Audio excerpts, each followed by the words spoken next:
الحمد لله رب العالمين الرحمن الرحيم مالك يوم الدين إياك نعبد وإياك نستعين اهدنا الصراط المستقيم صراط الذين أنعمت عليهم غير المغضوب عليهم ولا الضالين بسم الله الرحمن الرحيم قل هو الله أحد الله الصمد لم يلد ولم يولد ولم يكن له كفوا أحد بسم الله الرحمن الرحيم قل هو الله أحد الله الصمد لم يلد ولم يولد ولم يكن له كفوا أحد اللهم اغفر للمؤمنين والمؤمنات والمسلمين والمسلمات الأحياء منهم والأموات تابع اللهم بيننا وبينهم بالخيرات إنك مجيب الدعوات إنك على كل شيء قدير برحمتك يا أرحم الراحمين. تمام مرحومین اور شہداء کی بخشش کے لیے، حاضرین کے مرحومین کی بلندی درجات کے لیے، شہداء ملت جعفریہ کی بلندی درجات کے لیے بلند تر صلوات. ماشاءاللہ بڑی تعداد میں تشریف فرما ہے، مل کے بآواز بلند صلوات. ماشاءاللہ لا حول ولا قوة الا باللہ العلی العظیم. اعوذ باللہ من الشیطان الرجیم. بسم اللہ الرحمن الرحیم. الحمد للہ رب العالمین والعاقبۃ للمتقین والنار للمنافقین. الصلاۃ والسلام علی سیدنا ونبینا وشفیع ذنوبنا وطبیب قلوبنا ومولانا ابی القاسم محمد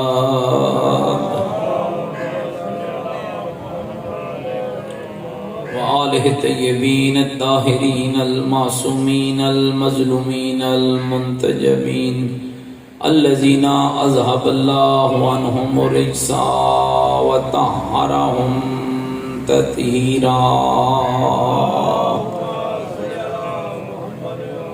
ورحمۃ اللہ علی احبابہم وشیعتہم وموالیہم اجمعین ولعنۃ اللہ علی اعدائہم ملعونین. اما بعد فقد قال الحکیم فی القرآن المجید وقوله الحق وهو اصدق القائلین. بسم اللہ الرحمن الرحیم. من عمل سیئۃ فلا یجزى الا مثلها من عمل صالحا من ذکر او انثى وهو مؤمن فاولئک يدخلون الجنہ یرزقون فیہا بغیر حساب. قال الرسول صلی اللہ علیہ وآلہ وسلم ان لقتل الحسین حرارتا فی قلوب المؤمنین لا تبردوا ابدا. بلند تر صلوات پڑھے محمد. نعرہ تکبیر، نعرہ تکبیر، نعرہ تکبیر، نعرہ رسالت، نعرہ رسالت، نعرہ حیدری، نعرہ حیدری. حسینیت مل کے بولے حسینیت. اپنے ایمان کا اعلان کریں حسینیت. عقیدوں کا اظہار کریں حسینیت. نیکیوں کا وعدہ کریں حسینیت. سیرت آل محمد علیہ السلام پر چلنے کا عہد کریں. پوری طاقت سے جواب دیں حسینیت. قرآن اور آل بیت سے محبت کا دم بھریں. پوری جرأت سے جواب دیں حسینیت. یزیدیت، یزیدیت، یزیدیت. بلند تر صلوات. میرے ساتھ قابل احترام بزرگوں، عزیز و دوستوں، اللہ رب العزت سے دعا گو ہوں کہ پروردگار عالم اس گھر پہ اپنی خاص رحمتیں برکتیں نازل فرمائے۔ آپ تمام حاضرین سمیت اس گھر کے مکینوں کو اپنی حفظ و امان نصیب فرمائے۔ جتنے مرحومین ہیں مالک سب کے درجات بلند فرمائے۔ جتنے بیمار ہیں پروردگار سب کو شفائے کاملہ عاجلہ نصیب فرمائے۔ عزاداری اور عزاداروں کی حفاظت فرمائے۔ مراکز دینیہ، مجالس عزا، جلوس عزا کی حفاظت فرمائے۔ ہم سب کے آقا، ہم سب کے مولا امام زمن حجت خدا صلوات اللہ علیہ کے ظہور پر نور میں تعجیل فرمائے اور ہم سب کو امام کے جانثاروں میں شمار فرمائے۔ ہماری گنہگار نگاہوں کو زیارت فرزند زہرا کے قابل بنائے اور امام کے مبارک قدموں میں شہادت کا جام نصیب فرمائے۔ میرا عقیدہ ہے کہ دعاؤں کی قبولیت کا بہترین طریقہ آل محمد پر صلوات ہے۔ بلند تر صلوات پڑھے اللہ۔ میرے بزرگوں، عزیزوں، میں نے آپ کی خدمت میں قرآن مجید و فرقان حمید کا 40واں سورہ ہے جس کا نام مبارک ہے سورہ مومن، اور اس سورہ کی 40ویں آیت ہے جسے تلاوت کا شرف حاصل کیا۔ ارشاد پروردگار ہوتا ہے معاشرے کے ان دو کرداروں کے متعلق جن میں ایک کردار بدی پر مشتمل ہے اور ایک اچھائی پر مشتمل ہے، یا یوں کہوں کہ ایک حق پر مشتمل ہے اور ایک باطل پر مشتمل ہے، یا یوں سمجھوں ایک طہارت والا ہے، ایک نجاست والا ہے، ایک پاکیزگی والا ہے، ایک بدی والا ہے۔ میرا رب ارشاد فرماتا ہے من عمل سیئۃ فلا یجزی الا مثلھا، بندگان خدا یاد رکھنا، عمل بد ہوگا تو نتیجہ بد ہوگا، عمل خبیث ہوگا تو نتیجہ خبیث ہوگا، عمل گندا ہوگا تو نتیجہ گندا ہوگا، عمل برا ہوگا تو نتیجہ برا ہوگا۔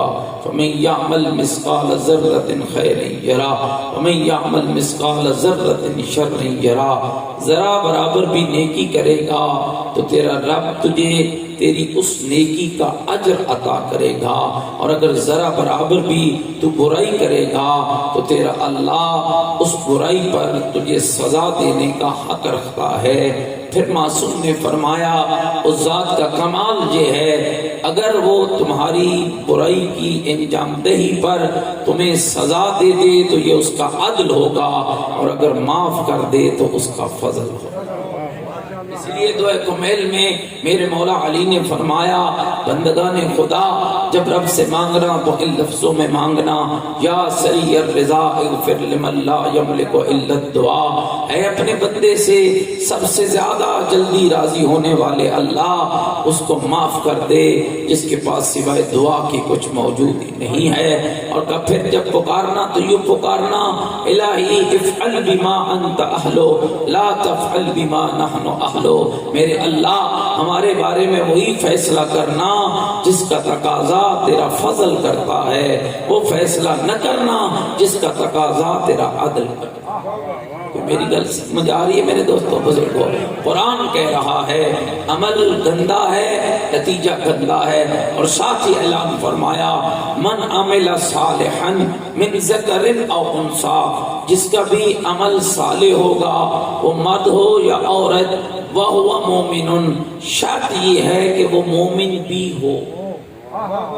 اس کا مطلب یہ ہے کہ اللہ غیر مومن کے عمل کو قبول نہیں کرتا ہے، چاہے وہ عمل صالح ہو، چاہے وہ عمل پاکیزہ ہو، چاہے وہ عمل نیک ہو۔ نماز صالح عمل ہے، قبولیت کے لیے ایمان شرط ہے۔ روزہ صالح عمل ہے، قبولیت کے لیے ایمان شرط ہے۔ حج صالح عمل ہے، قبولیت کے لیے ایمان شرط ہے۔ زکوٰۃ صالح عمل ہے، قبولیت کے لیے ایمان شرط ہے۔ جہاد صالح عمل ہے، قبولیت کے لیے ایمان شرط ہے، صدقہ صالح عمل ہے، قبولیت کے لیے ایمان شرط ہے۔ تو یاد رکھنا میرا رب کہہ رہا ہے من عمل صالحا من ذکر او انثی، جو بھی صالح عمل کرے چاہے وہ مرد ہو یا عورت، وہو مومن، شرط یہ ہے کہ وہ صاحب ایمان بھی ہو، یعنی اللہ کو اللہ مانتا ہو، رسول کو نبی برحق مانتا ہو، اور علی کو ولی خدا مانتا ہو، یا یوں سمجھا دوں جو رب کی ربوبیت ہو، رازقیت ہو، توحید ہو، خالقیت کا قائل بھی ہو، مصطفیٰ کی رسالت اور ختم نبوت کا قائل بھی ہو، اور ساتھ ہی علی ولی سے لے کر مہدی دوران تک 12 کی امامت و ولایت کا قائل ہو، پھر عمل کرے گا تو عمل بھی قبول ہوگا اور انجام بھی جنت ہوگا۔ نعرہ تکبیر، نعرہ رسالہ، یا رسول اللہ، سلیمان میل کے پنتنی سالک، نعرہ حیدری، یا علی یا علی۔ توجہ فرما رہے میری گزارش پر، اور یاد رکھنا میرے دوستو، عمل صالح کیا ہوتا ہے، عمل بد کیا ہوتا ہے، عمل پاکیزہ کیا ہوتا ہے، عمل گندا کیا ہوتا ہے، یہ سمجھانے کے لیے شیعو اللہ نے تم پر لطف کیا ہے، اور وہ لطف یہ ہے کہ خدا نے تمہیں کربلا عطا کی ہے، خدا نے تمہیں حسین ابن علی کا ذکر عطا کیا ہے۔ میرے رسول نے فرمایا تھا لما عرج بی السماء رأیت عن جمین العرش مکتوبہ، جب محمد کو آسمان کی معراج کرائی گئی، میں نے آسمان کے دہنی طرف لکھے ہوئے دیکھا ان الحسین مصباح الہدی والسفینۃ النجاۃ، اور زمانے والو اگر کوئی ہدایت کا چراغ اور نجات کی کشتی ہے تو اس کا نام حسین ابن علی۔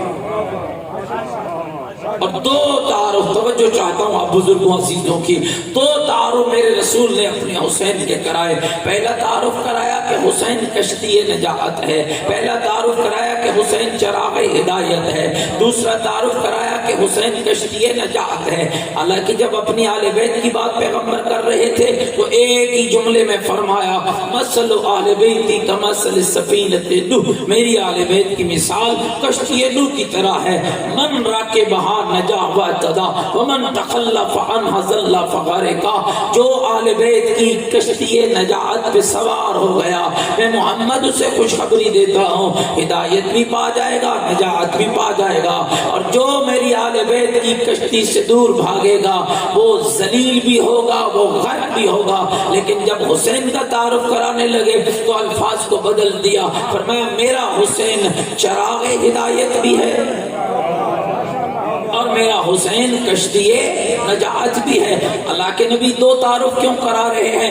بڑے ہی کمال کا جملہ ہے جو آیت اللہ العظمہ محسن قراتی دامن ذل العالی نے فرمایا کہ کیوں رسول اکرم نے دو تعارف کرائے؟ کہ اس لیے کہ رسول جانتے تھے اس مخلوق کو سمجھانے کے لیے، اس امت تک پیغام پہنچانے کے لیے رسول نے دو تعارف اس لیے کرائے کہ پیدا ہونے سے لے کر موت تک، جب تک سانسیں چل رہی ہیں، جب تک آنکھیں دیکھ رہی ہیں، جب تک زبان بول رہی ہے، جب تک کان سن رہے ہیں، جب تک انسان خوراک کھا رہا ہے، جب تک بدن میں جان باقی ہے، جب تک فرشتہ اجل نہیں آیا ہے، اس وقت تک اس انسان کو ہدایت کی ضرورت ہے۔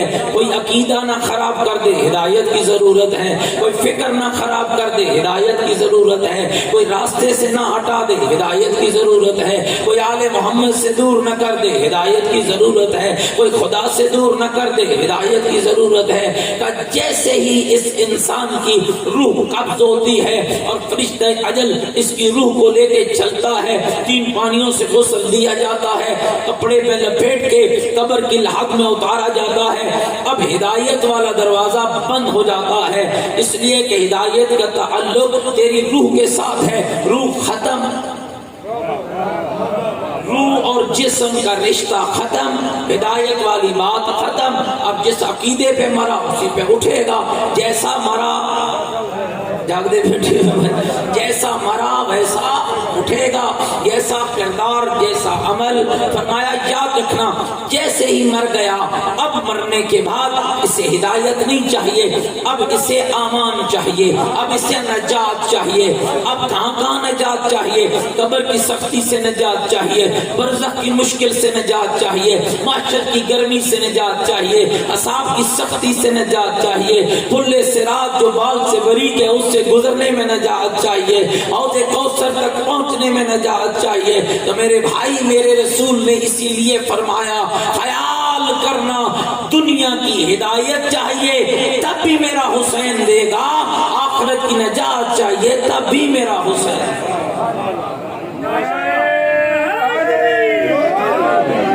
کوئی میری گل سمجھ آ رہی ہے میرے دوستوں بزرگوں؟ یاد رکھنا. پھر ایک اور تعارف کرایا، اگر آپ تھکے نہیں بیٹھے دوسرا تعارف بھی سنا دوں آپ کو میرے رسول نے. اور یاد رکھنا میرے بھائی کوئی ایک کتاب نہیں 20 کتابیں چھلک رہی ہیں. اللہ کے نبی حسین کو سینے سے لگا کے اور روایت حضرت حذیفہ یمانی کر رہے ہیں. اہل تشیع نے بھی لکھا، اہل تسنن نے بھی لکھا. مدینے کی پاک سرزمین تھی، زہرا کا بابا بیٹھا تھا، خاک پہ بیٹھا ہوا زہرا کا بابا گود میں بٹھایا ہوا حسین ابن علی کو کبھی لبوں کو چوم رہا ہے، کبھی پیشانی کو چوم رہا ہے، کبھی رخساروں کا بوسہ ہے. اور میرے دوستو اللہ کا نبی ایک ایک صحابی کو بلاتا ہے، فلاں تو بھی آ جا، فلاں تو بھی آ جا، فلاں تو بھی آ جا، فلاں تو بھی آ جا. جب اصحاب پیغمبر کا جب میں غفیر ہو جاتا ہے تو حذیفہ یمانی فرماتے ہیں میرے رسول سب کو دیکھ کر کہتے ہیں یا ایھا الناس فعرفوہ، او لوگوں اسے پہچان لو، ھذا حسین ابن علی، یہ حسین ابن علی ہے. اور یہ کون ہے؟ فرمایا انہ لفی الجنہ محبہ فی الجنہ، محب و محبی ہے فی الجنہ. یہ میرا وہ حسین ہے جو خود بھی جنتی ہے، اس کا محب بھی جنتی ہے، اور کمال یہ ہے کہ اس کے محب کا محب بھی جنتی ہے.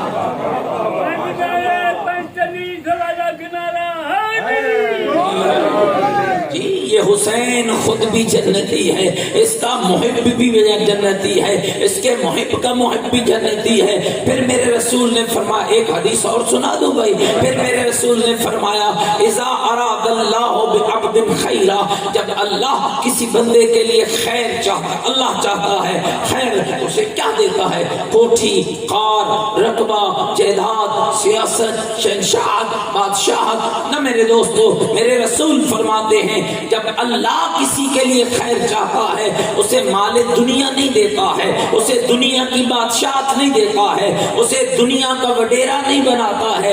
جب اللہ خیر چاہتا ہے جعل فی قلبہ محبت الحسین و محبت زیارت قبر الحسین، تو اللہ اس کے کلیجے میں حسین کی محبت بھی پیدا کر دیتا ہے اور حسین کی قبر کی زیارت بھی محبت پیدا کرتا ہے.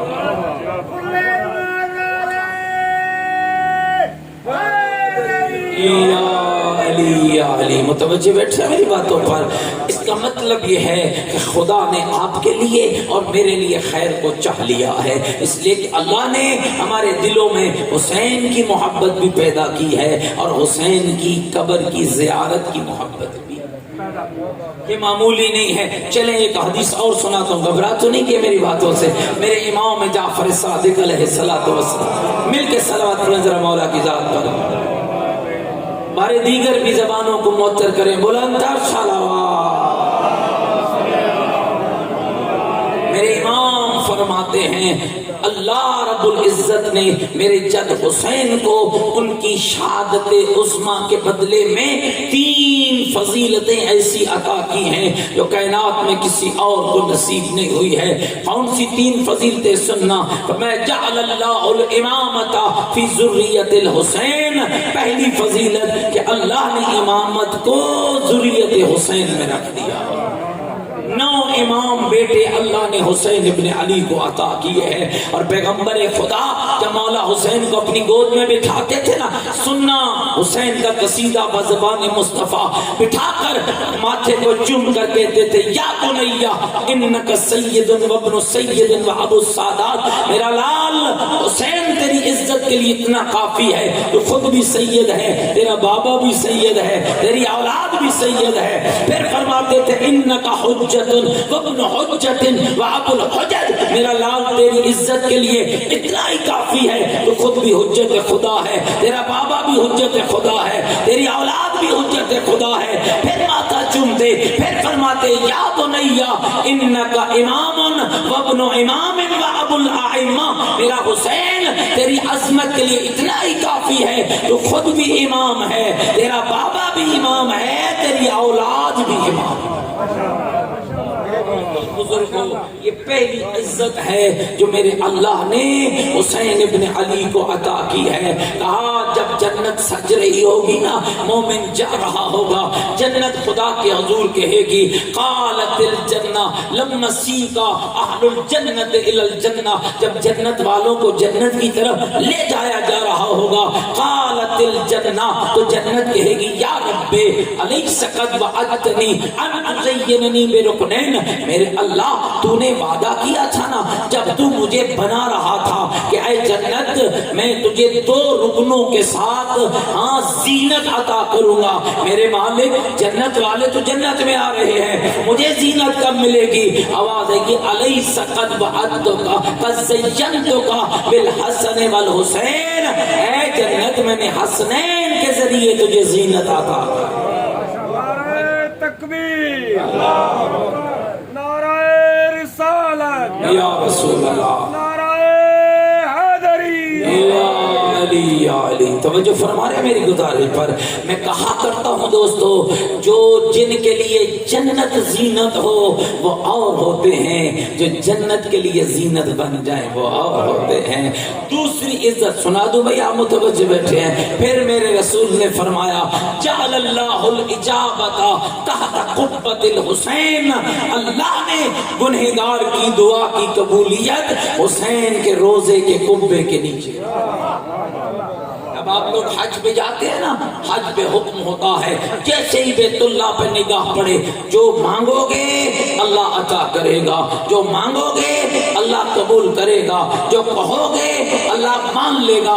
میں کہا کرتا ہوں شیعو کتنے خوش نصیب ہو، اللہ نے تمہیں ایک ایک جگہ نہیں، اللہ نے تمہیں کئی جگہ عطا کی ہیں. بیت اللہ کے پاس جا کے مانگو تمہاری مرضی ہے، حسین کے روزے کے نیچے جا کے مانگو تمہاری مرضی ہے. اللہ وہاں بھی عطا کرے گا، اللہ یہاں بھی عطا. تحت اجابت الدعاء تحت قبۃ الحسین. جعل اللہ الاجابت تحت قبۃ الحسین.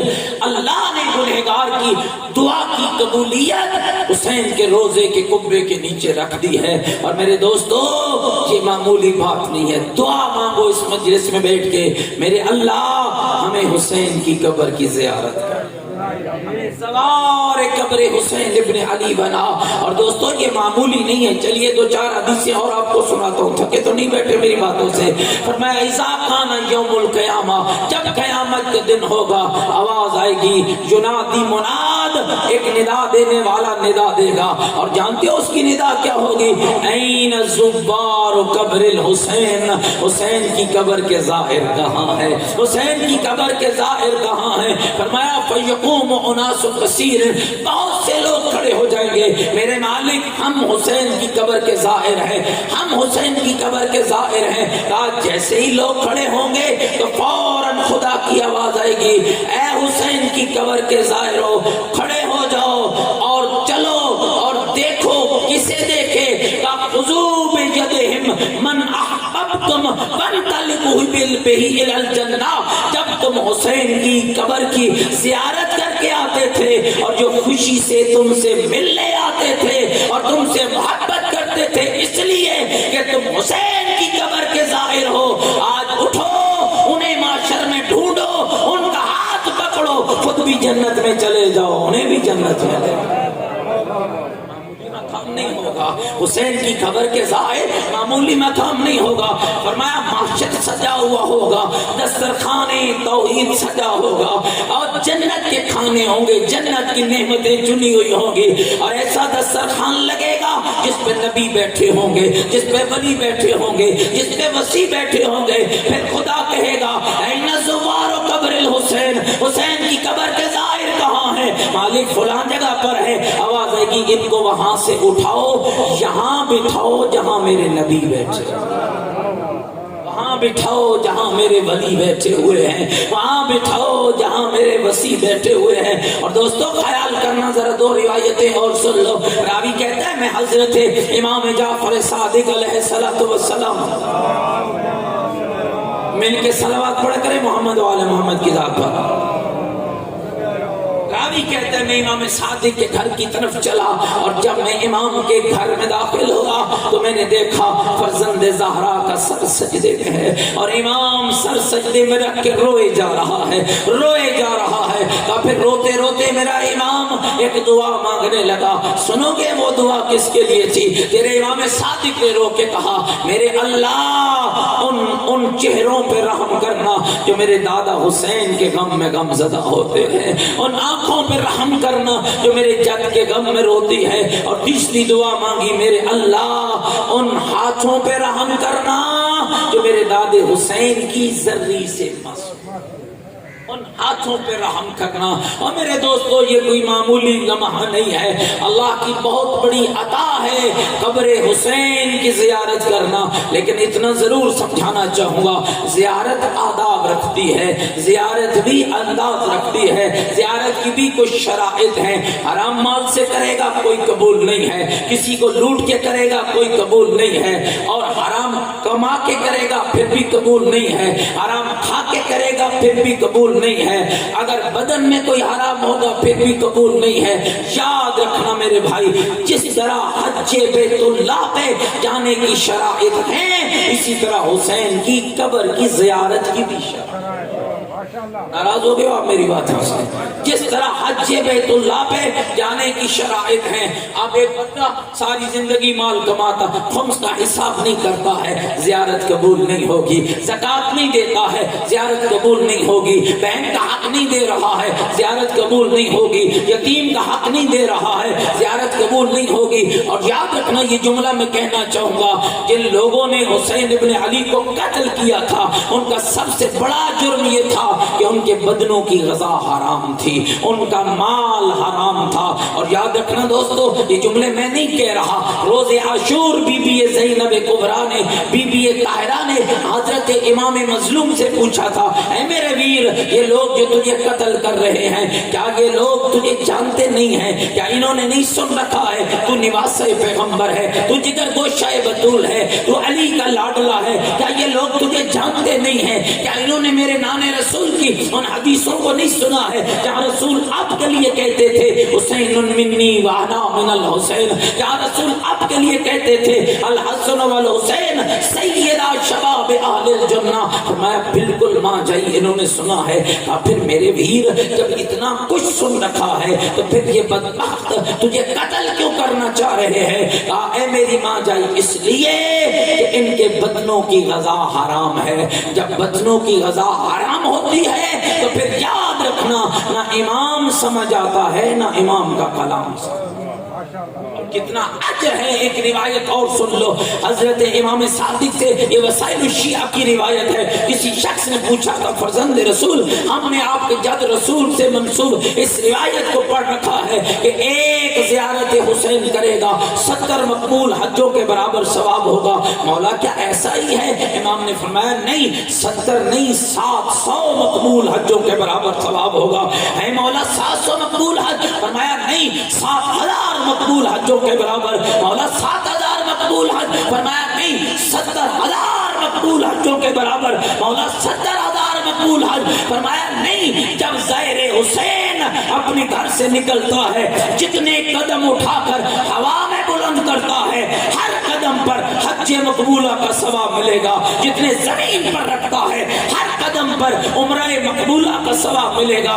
راوی حیران ہو کر کہتا ہے فرزند رسول یہ سمجھ نہیں آ رہی ہے، عمل ایک ہے، ایک کو 70 حج ہے، ایک کو 700 حج ہے، ایک کو 7000 حج ہے، ایک کے لیے 70000 حج ہے، ایک کے لیے ہر قدم پہ حج اور عمرے کا ثواب ہے۔ مولا عبادت ایک ہے، ثواب کا اختلاف کیوں ہے؟ فرمایا سننا عبد خدا، جتنی بندے کے دل میں میرے دادا حسین کی معرفت اور میرے دادا کی اطاعت ہوگی اتنا اجر زیادہ۔ اس کا مطلب یہ ہے کہ اگر معرفت حسین نہیں رکھتا ہے تو پھر پھیرا تو ہو سکتا ہے، اس کی زواری نہیں ہو سکتی ہے۔ عارفاً بحق الحسین، لازم ہے کہ وہ حسین ابن علی کی معرفت رکھتا ہو، لازم ہے کہ وہ حق حسین کو جانتا ہو، لازم ہے کہ وہ حسین کے کردار کو جانتا ہو، لازم ہے کہ وہ حسین کی سیرت کو جانتا ہو۔ اور میرے دوستو جلیل القدر صحابی ہیں امام صادق کے حضرت مفضل علیہ رحمہ، یہ عام صحابی نہیں ہے، حضرت مفضل وہ صحابی ہے جس طرح علی حیدر کرار آدھی رات کو قمیل کا ہاتھ پکڑ کے جنگل میں لے جاتے تھے نا، ایسے ہی مفضل کو امام صادق لے جایا کرتے تھے۔ جیسے قمیل کو علی علم سکھاتے تھے، ایسے مفضل کو امام صادق عقیدہ توحید سکھاتے تھے۔ عقیدہ امام نے سکھایا ہے اور مفضل کے نے جب اسے یاد کر لیا اور پھر آگے پہنچایا تو وہ 3 جلدوں پہ آج بھی کتاب موجود ہے جس کا نام ہے توحید مفضل۔ یہ حقیقت میں امام صادق کی توحید ہے، عقیدہ توحید ہے جو امام نے اسے پڑھایا ہے۔ یہ مفضل صبح صبح امام صادق کے گھر میں داخل ہوتا ہے، توجہ سے اس روایت کو سننا، اور اللہ کرے جو پیغام میں دینا چاہتا ہوں وہ پیغام آپ کی سماعتوں تک پہنچ جائے۔ حاضر ہوا امام کی خدمت میں، مقام دیکھ لیا ہے کتنا بڑا صحابی ہے کہ جسے امام تنہائی میں لے جا کر عقیدہ توحید پڑھاتے تھے۔ امام کی خدمت میں آیا، عرض کی السلام علیکہ یا ابن رسول اللہ، فرزند رسول میرا سلام ہو۔ جواب آیا علیکہ السلام یا مفضل، اے مفضل آپ پر بھی میرا سلام ہو۔ عرض کرتے ہیں امام فرماتے ہیں اے مفضل ذرا اتنا بتا کیا تو میرے جد حسین کی قبر کی زیارت کے لیے جاتا ہے؟ اس کا مطلب یہ ہوا دوستو کہ قبر حسین کی زیارت آرزو امام صادق ہے، قبر حسین کی زیارت خواہش ائمہ ہدی ہے۔ اس لیے امام نے پوچھا مفضل میرے جد حسین کی قبر کی زیارت کے لیے جاتا ہے؟ ہاں مولا جاتا ہوں۔ اب اگلا جملہ دلوں کو تھام کے سننا، امام فرماتے ہیں لا تزورون خیر من ان تزورون، اے مفضل اچھا ہوتا کہ تم میرے دادا حسین کی قبر کی زیارت کے لیے گئے ہی نہ ہوتے۔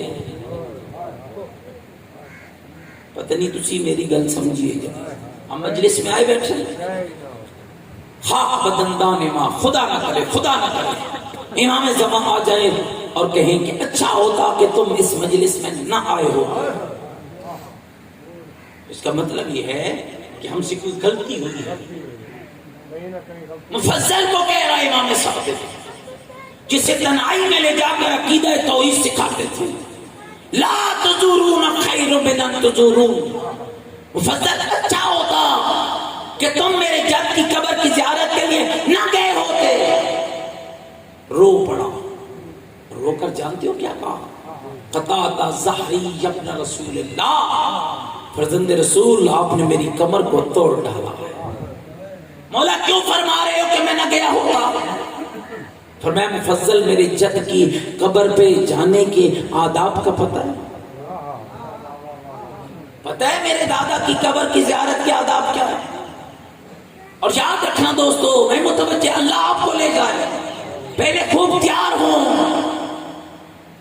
یہاں سے گیا، گاڑی میں بیٹھا، کپڑے سلوائے، سارے راستے سالار سے لڑتا رہا، جی کھانا نہیں ملا، رہائش نہیں ملی، پانی نہیں ملا، ٹھنڈا نہیں ملا، جی صحیح رہائش نہیں ملی، سکون نہیں آیا۔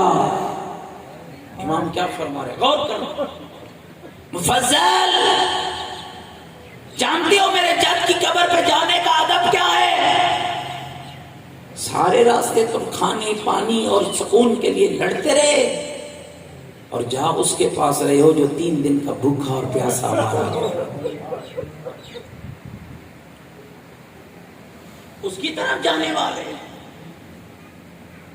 میرے جد حسین کی قبر پہ جا رہے ہو اور اور یاد رکھو دوستو، ان خوفوں سے نکلیے، عاجزی کے ساتھ جایا کیجیے، روتے ہوئے حرم سید الشہداء میں جایا کیجیے۔ اور میں ایک جملہ اور بھی عرض کر دوں، سید طالب علم اور ذمہ داری سے کہہ رہا ہوں، جیسا ادب حسین کی قبر پہ جانے کا ہے ویسا ہی ادب حسین کی مجلس میں آنے کا۔ جو وہاں نہیں جا سکتا وہ مجلس حسین میں آئے۔ اور اگر خلوص قلب ہو اور انسان پوری عقیدت کے ساتھ یہیں کسوال میں بیٹھ کے کہہ لے مولا نہیں آ سکتا ہوں، مولا جرت ہی نہیں ہے، ہاں مولا میرا سلام قبول کیجئے، اگر یہی بیٹھ کر کہے السلام علیکہ یا ابا عبداللہ الحسین، اگر خلوص کامل ہو تو کربلا جانے سے پہلے جواب یہاں آ جاتا ہے۔ دوستو غور کرنا، ہر معصوم کی قبر پہ جانے کا ایک ادب ذکر ہوا۔ مسجد جائیں، سامرہ جائیں، کاظمین جائیں، نجف جائیں، معصومہ قم کے روزے پہ جائیں، مدینہ جائیں، مکہ جائیں، حکم ہے جب جاؤ نیا لباس پہنو، غسل کرو، نیا لباس پہنو، خوشبو لگاؤ، پھر مشہد جاؤ، پھر نجف جاؤ، پھر سامرہ جاؤ، پھر کاظمین جاؤ، پھر مدینہ منورہ جاؤ، لیکن کہا جب کربلا جاؤ نیا لباس نہ پہننا، خوشبو نہ لگانا، گرد آلود کپڑوں کے ساتھ جانا، تاکہ تمہیں احساس ہو کہ میں کس غریب کی قبر پہ آیا ہوں۔ اور میرے دوستو خیال کرنا، یہی ادب مجلس حسین ابن علی۔ سوچ کے ان مجلسوں میں قدم رکھا کرو، سوچ کے ان صفحے اعضاء پہ آیا کرو کہ جس کی مجلس میں جا رہا ہوں اس نے میری خاطر اپنا اکبر جیسا جوان اٹھایا۔ لے جائے اللہ تمہیں، روتی آنکھوں سے دعا مانگو، یقیناً اللہ تمہیں رد نہیں کرے گا۔ میرے اللہ ہم سب کو حسین ابن علی کی قبر کی زیارت نصیب فرما۔ جب جانا وہاں اگلا جملہ میں حیران ہوا، یہ لوگ گئے نا چیلوں پہ، اچھے بھی ہیں، بہت سے لوگ حرم میں داخل ہوئے، سیلفیاں لے رہے ہیں، تصویریں بن رہی ہیں، کہتے لگ رہے ہیں۔ یہاں سکینہ کو تماچے لگے، وہاں تو ہنستا ہوا اچھا لگتا ہے۔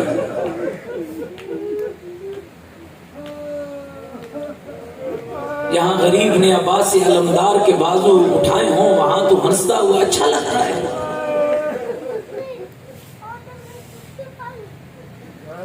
اور روزے کی جالی کو پکڑ کے تصویریں نہ بنا، اپنے گناہوں کی معافی مانگ، معافی مانگ اپنے گناہوں کی معافی۔ یاد رکھو میرے بھائیو، جب بھی اللہ تمہیں لے جائے اور جیسے ہی حرم مظلوم کربلا میں قدم رکھنا، یہ سوچ کے رکھنا، ہو سکتا ہے تو وہاں کھڑا ہو یا سکینہ کھڑی کہہ رہی ہو ظالم نہ مار میرا پیاسا بابا۔ ہو سکتا ہے جہاں تو کھڑا ہو وہیں کھڑی زینب کبریٰ کہہ رہی ہو یبن سعد اما فیکم مسلم، اور سعد کے بیٹے تم میں کوئی مسلمان نہیں رہا، تم دیکھ رہے ہو اور یقتل ابو عبداللہ اور زہرا کا لات مارا جا رہا ہے۔ ہو سکتا ہے مومنہ جہاں تیرے اور میرے قدم حرم حسین ابن علی میں آ جائیں وہیں پر غریب اکبر کے لاشے کو اٹھا کے کہہ رہا میری آنکھوں کی ٹھنڈک، میری آنکھوں کا نور۔ ہو سکتا ہے جہاں تیرے اور میرے قدم آ جائے وہیں پر حسین ابن علی عباس کے لاشے پہ کھڑا ہو اور یہ جملے کہہ رہا ہو میرا عباس، اور تیرے جانے کا سب سے بڑا نقصان یہ ہوا میرا ویر جب تک تو زندہ رہا، جو آنکھیں تیرے ہوتے ہوئے سکون سے سوتی تھی آج ان کا سکون ختم ہو گیا ہے، اور جو تیرے ڈر سے کبھی نہ سوئی آج وہ آنکھیں سکون سے سوئے گی۔ گویا میرے مولا نے اشارہ کیا بات آج یزیدی سوئیں گے، میری بہنوں کی چادریں لٹ جائے گی، میری بہنوں کا پردہ چھن جائے گا۔ اور مومنہ سوچ کے حرم حسین میں جانا، ہو سکتا ہے جہاں تو جا رہا ہو وہیں پر 4 سال کی بچی اپنے بابا کی سواری کی لگاموں کو پکڑے پوچھ رہی ہو اور میرے بابا کا گھوڑا، اور نہیں پوچھو گی اور میرے بابے کو کیسے کیسے اتارا اور میرے بابے کو کہاں اتارا نہیں پوچھوں گی، بس مجھے اتنا بتا جب تو نے میرے بابا کو اتارا ہے کسی نے میرے بابے کو پانی پلایا؟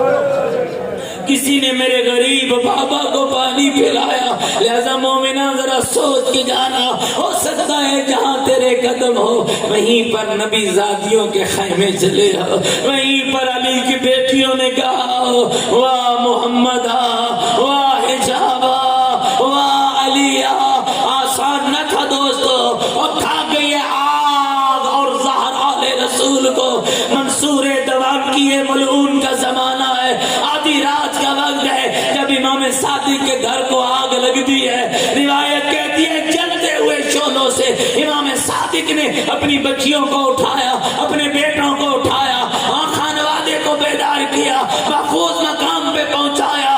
راوی کہتا ہے آگ بجھ گئی، یارو انصار آ گئے، دوستوں مددگار آ گئے، راوی کہتا ہے امام کا خانوادہ محفوظ مقام پہ پہنچ گیا۔ کہتا ہے میں حیران ہوا، میں نے دیکھا کہ امام صادق ایک کونے میں بیٹھ کر چیخیں مار کے رو رہا، چیخیں سن پاؤ گے عزادارو، چیخیں مار کے رو رہا ہے۔ کہتا ہے ہائے میں امام کے قریب گیا اور میں نے قریب جا کر تسلی دینا چاہے اور میرے لفظ جب نکلے اے فرزند زہرا آگ بجھ گئی ہے، مولا تیرا کوئی جانی نقصان نہیں ہوا، مولا تیرے بچے محفوظ ہیں۔ کہتا ہے میرا کہنا تھا، امام صادق کی چیخ بلند ہوئی اور رو کر کہا سائل اور تو نے انصاف نہیں کیا، اور میں اس آگ کو یاد کر کے نہیں رو رہا، مولا کون سی آگ یاد آ گئی؟ فرمایا شام غریبا، شام غریبا، اور مجھے وہ آگ یاد آ گئی اور جس سے لگانے والے تو تھے اور بجھانے والا کوئی نہ تھا، اور لگاتے تھے آگ اور کہتے تھے لوٹو تبرکات علی و بطول کو اور قیدی بنا کے لے چلو اولاد رسول کو، اجرکم علی اللہ۔ بس چند جملے اور عرض کرتا ہوں عزادارو، استاد العلماء کے جملے ہیں، فرماتے تھے چار وقت ایسے ہوتے ہیں عورت اکیلی ہونا مر جانے کا خوف ہوتا ہے۔ سنو گے نرم دل مومنوں وہ چار وقت کون سے ہیں؟ کا پہلا وقت جب کسی گھر کو آگ لگ جائے، دوسرا وقت جب کہیں زلزلہ آ جائے، تیسرا وقت جب کہیں آندھی چل پڑے، اور چوتھا وقت جب کسی گھر کو فوج لوٹنے آ جائے۔ پھر سید روتے تھے اور رو کر کہتے تھے میرا سلام علی کی بیٹیوں پر جن پہ چاروں مصیبتیں اکٹھی آئی ہے، آگ بھی لگی، لوٹنے والے بھی آئے، آندھی بھی چلی، زلزلہ بھی آیا، اور جب نکلی ہے نبی زادیہ۔ بس یہ دو روایتیں سن لو، حمید ابن مسلم دونوں روایتوں کا راوی ہے، کہتا ہے میں نے ایک بچی کو دیکھا جس کے کرتے کے دامن کو آگ لگی ہوئی تھی، بچی میں صحرا میں دوڑ رہی تھی، بچی دوڑتی ہوا پڑتی آگ بھڑکتی، کہتا ہے میں قریب ہوا تاکہ بچی کے دامن سے آگ بجھاؤ، کہتا ہے کوئی عجب مرحلہ تھا، بچی کچھ دور ہٹی، ہاتھ جوڑ کے کھڑی ہو گئی، کہنے لگی شے میرے قریب نہ آنا، اور میں سید زادی ہوں، اور میں بطول زادی ہوں، اور کہتا ہے بچی منع کرتی رہی، اور میں نے آگ کو بجھایا، اور بچی نے رام طلب نظروں سے دیکھا تو مجھے ایک جملہ کہا یا شیخ هل رأیت طریق النجف، اے شیخ تو نجف کی راہ جانتا ہے؟ کہا میں نے کہا ہے بچی تو بڑی کم سن ہے، نجف جا کے کیا کرے گی؟ کہنے لگی تجھے نہیں پتا میرا دادا علی رہتا ہے، میں کہوں گی